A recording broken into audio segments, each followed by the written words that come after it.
Boa tarde, pessoal. Good afternoon, everyone. How are you? Everybody can hear me? It's very strange that I can only hear my voice without the microphone. Thank you for your presence in this afternoon. Eu sou Marisa I'm Reguini. Marisa Reguini, Vice President of Digital Business and Technology in Banco do Brasil. And technology started in my life when I was 14 years old, when my father arrived at home with a box. Check this out, saying, check this out. And that was our first computer. At that time, the computer was a very different thing. I'm not that old, but it was a different thing because it would turn it on, connect it to the TV and a tape recorder so it would work. Since then, I never stopped studying technology and working with technology. In Banco do Brasil, it's been 26 years that I've been there, and out of that, 20 were working with technology. There's something that I think a lot about when I look at technology is how fascinating this world is. If you're here, I'm sure you work either I work with tech or you like the subject. Otherwise, you wouldn't be here today. And how fast things change. We are continually evolving. And all the time that I worked, I saw a lot of technology appear. Many transform the way we do things. For example, a credit card. If we look back, can we imagine life without a credit card, without Pix? Imagine how things change with Pix. And many technologies came and stopped existing almost immediately. So my presentation is like the hype and trend of AI and what I think about it. Banco do Brasil has within its DNA innovation and transformation. Our president this morning talked about us being a startup of 216 years, that is 216 years old. You have no idea how worrying the drone is. It looks almost like it's going to hit us. So Banco do Brasil, we see ourselves as a 216 years old startup because innovation is within our DNA. And all technology transformation that the bank went through, all the banks in general went through, we were part of. In 2009, we were the first bank that used computers. In 79, the first with a computer. 84, the first with ATM. And then internet banking. So in a highly regulated sector, technology needs to be present. And when we talk about a regulated sector, we are also talking about the great legacies of banks.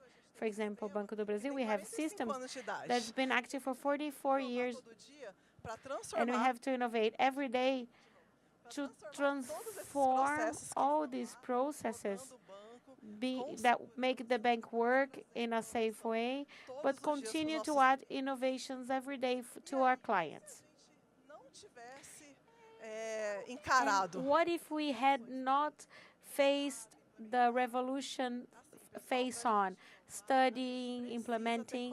To innovate, you need to be brave. And if we look at and think, is it going to work? Is it not going to work? We will never innovate. Because we never know what's coming. And the unknown is not something so simple if we don't have a method and make an actual choice. And we shouldn't go dive headfirst into a new technology, but we need to study, test, Então, olhando sobre esse aspecto, imagine se a gente não tivesse evoluído esse tempo todo. Quantas novidades ou quantas experiências novas a gente não teria construído para os nossos clientes? Quantas soluções para evitar offered our clients? If we had avoided risk or something, some cyber use for our customers, para inovar, a gente precisa ter coragem, porque senão a gente não consegue inovar. E aí, nem toda tecnologia que surge, ela é uma tecnologia that comes out is something that lasts forever. I'll give you an example. Metaverse. A while ago, we looked at we checked this technology out, and we imagined that today it will be much more present than what we thought all the way back. A gente fez jogo, quem quiser acessar o QR Code tem o vídeo completo, onde a gente simulou como é que era entrar numa agência, fazer os serviços bancários, etc. Só que logo depois a gente percebeu. But soon we realized that wasn't a technology that would evolve as much as we expected. E a gente deixou pouquinho guardadinha ela de lado. Mas agora, recentemente, está até lá no nosso estande, a gente lançou outro jogo chamado Rolê que Rende, que é para we created a new game, it's called Rolê que Rende, que é para a gente mostrar para eles como é que começa. People what the financial world is about. Que pode ir e pode voltar. Mas technology that can work or not, but we have to pay attention at the right moment and what makes sense para sua empresa. Então hoje a gente já voltou a utilizar o metaverso nesse jogo do Roblox, que aí misturando as tecnologias that mix technologies and we have AI within it as well. Bom, eu coloquei essa frase que eu acho extremamente sentence which I think is very relevant to the moment. The great challenge of organizations, not just Banco Brazil, but others, is to differentiate what has transformation potential from what is just the trend, a passing trend. That's what you need to keep in mind. And in Banco do Brasil, we always look at three pillars: strategy, innovation, and governance. Any decision that we make, especially those most disruptive, adopting a new technology, so we always look at these three pillars. When I talk about strategy, it's kind of obvious saying that all company needs a strategy. If you have a company, how can you work without a strategy? But it's not as obvious as you think. Having an IT strategy. Not all companies adopt an IT technology. If you are an IT company, of course you have that. But not all companies have something very clear when we talk about IT. And why am I insisting on this? Because IT technology, a strategy that will guide your company to the next steps to take. It's what's going to decide if you invest, if you don't, if you try something or not.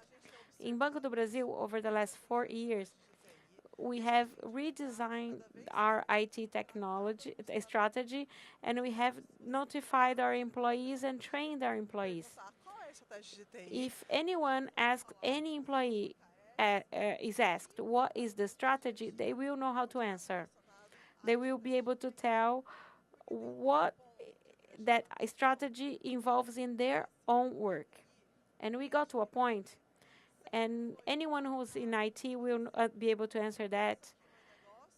You have to think, this is my business, and then I'll give my IT team to develop my idea. And this is impossible today. We cannot separate things. IT stopped a long time ago being a tactical team or an operational team. Everything is integrated now. So the IT strategy needs to be so well integrated to the business to make sense. How you have to think about how to develop the processes so that you can have the strategy for business. Moving along, innovation. This is another important point. Does it make sense innovation just for innovation's sake? We need to have an idea and a method so that you can measure how much the innovation is reaching the public or not. So we have a framework in our bank that defines the innovation that we should follow and try. We have something that's called the technological trends radar. This shows us everything that's happening in the world. So our team comes, for example, into this convention, and they see all the news and everything that is happening that is cool, but they have to know what's happening in the world, how far the technology is when we talk about development. And this radar shows us directives. if I should begin right away investing in that technology, or if we miss the moment, or if we don't invest right away, we miss the right moment. Something that a while ago, people were talking about blockchain, and our radar said, invest because this will be used.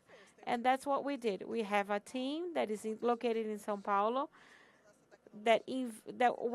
which we invested the study for blockchain, and then with time, the central bank, Real Digital, decided to use blockchain technology.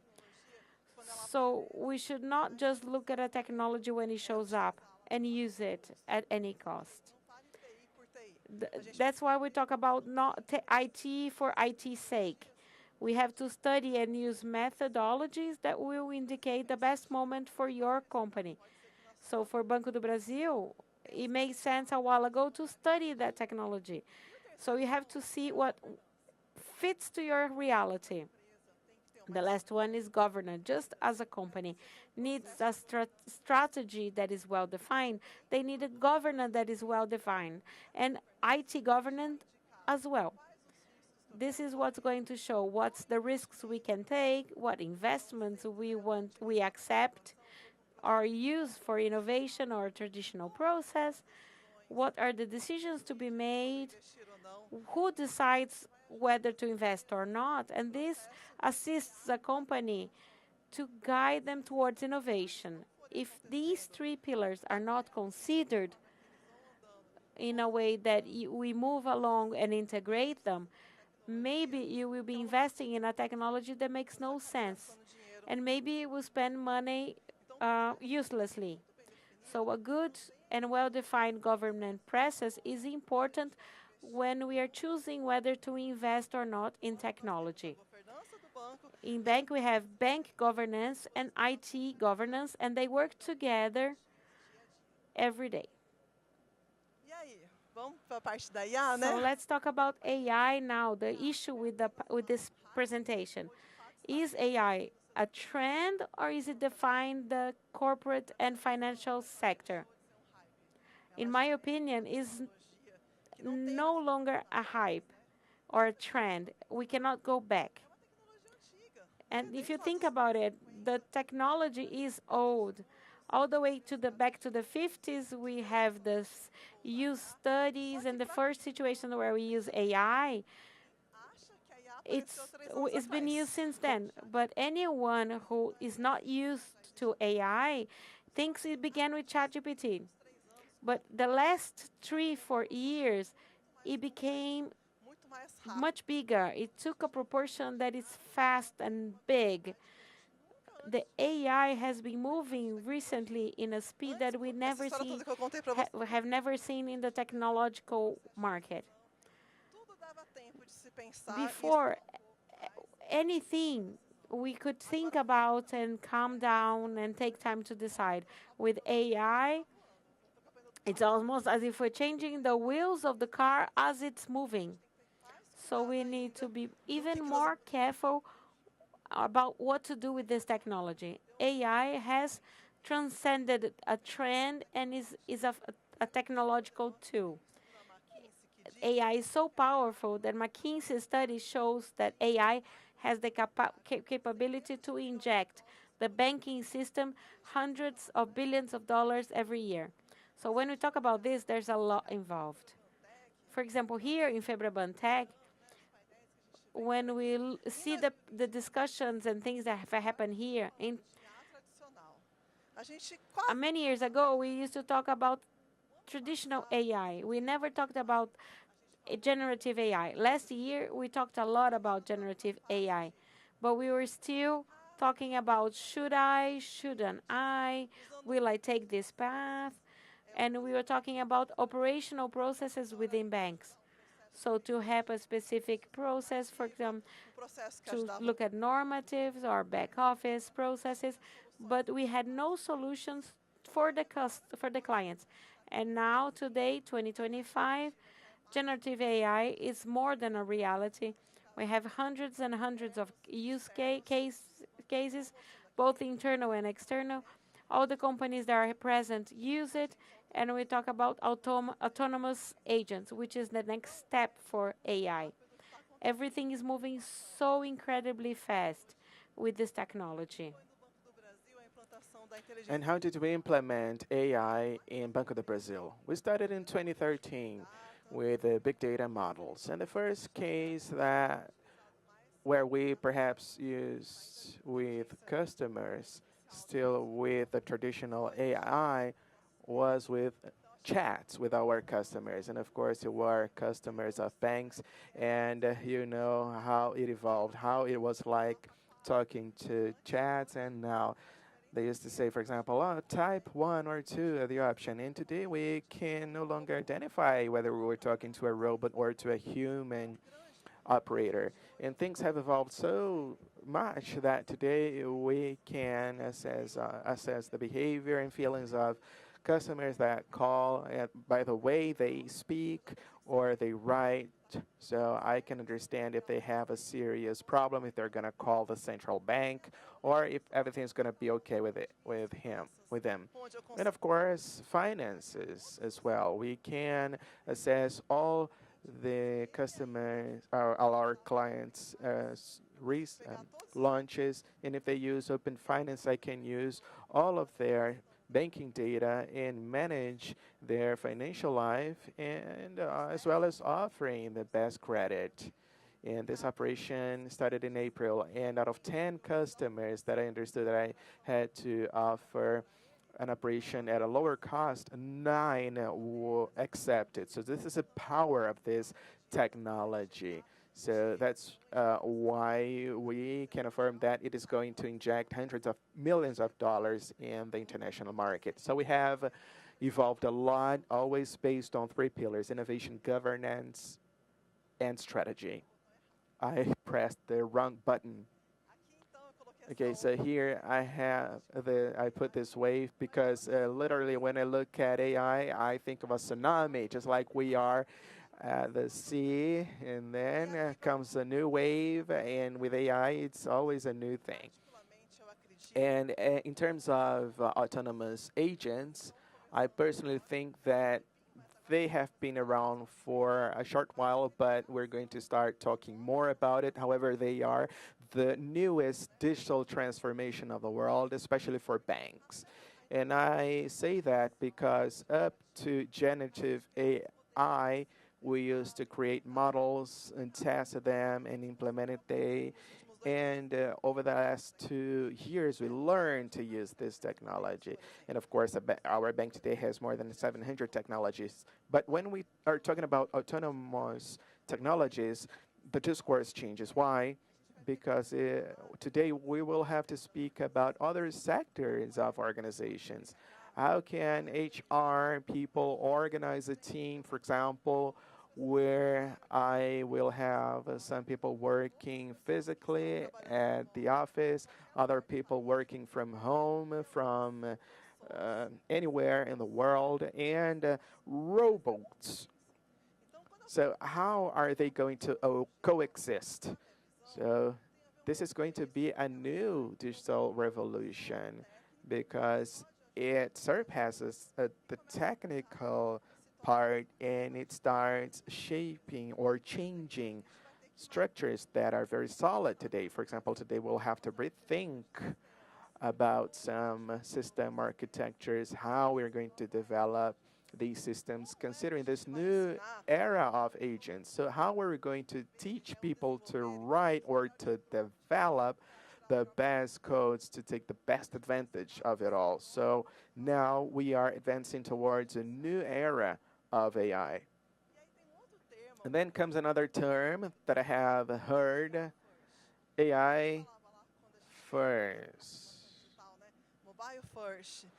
AI first. For example, we heard about mobile first. So all services were first for mobile, and then other channels came. And today I am hearing AI first. But does that mean the same?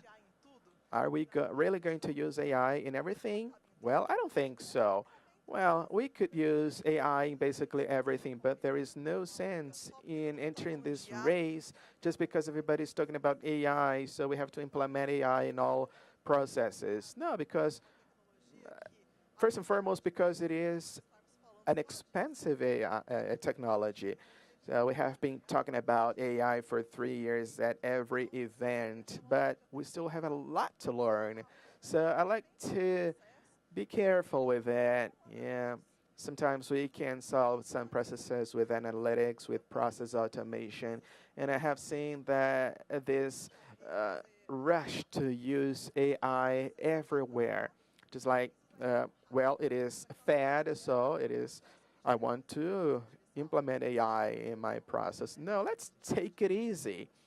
So let's consider the costs and those three pillars: innovation, strategy, and governance. And there's another item when we talk about AI that we have discussed not enough, which is the human aspect, the human factor. So AI is going to automate tasks. AI is not going to replace people. AI is going to replace people that do not understand this process and that have not updated themselves. Okay, that's good, but sometimes we are not talking enough about the human factor behind those technologies. And in the IT market, 75% of people are male and 25% are female. So what are the biases of AI and of this technology? How can we create more and more AI models with a lot of bias? So this is the first aspect. The second is, how can we make everyone understand that AI is not a technological problem? Because every business people will have to understand about this technology to apply it in their business, to really understand how it can solve problems. So we have to understand these two aspects and talk more about these two human factors. So we are just like in a wave, like waiting for the next revolution. So I have to step back and use AI where it makes really sense. For example, in Banco do Brasil, we can see two areas where it makes total sense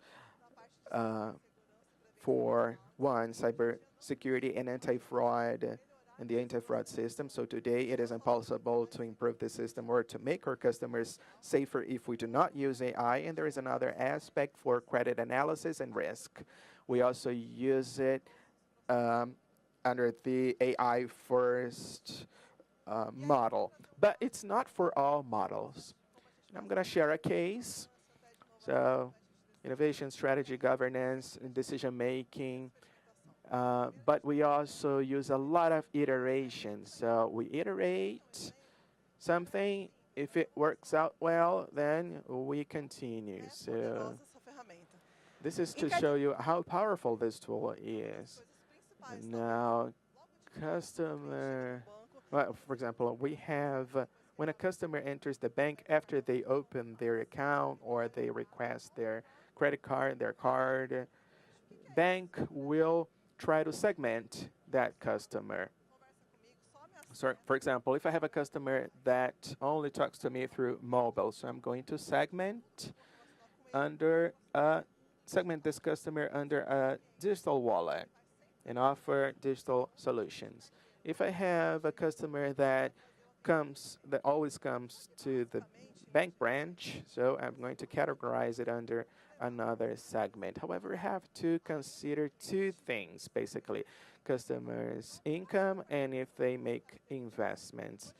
So after we look at these characteristics, we segment these customers. And then we decided to do an experiment with customers. We considered 50 variables, for example, their cash flow, their indebtedness rate, that if we look at those aspects without AI, we couldn't reach a good solution.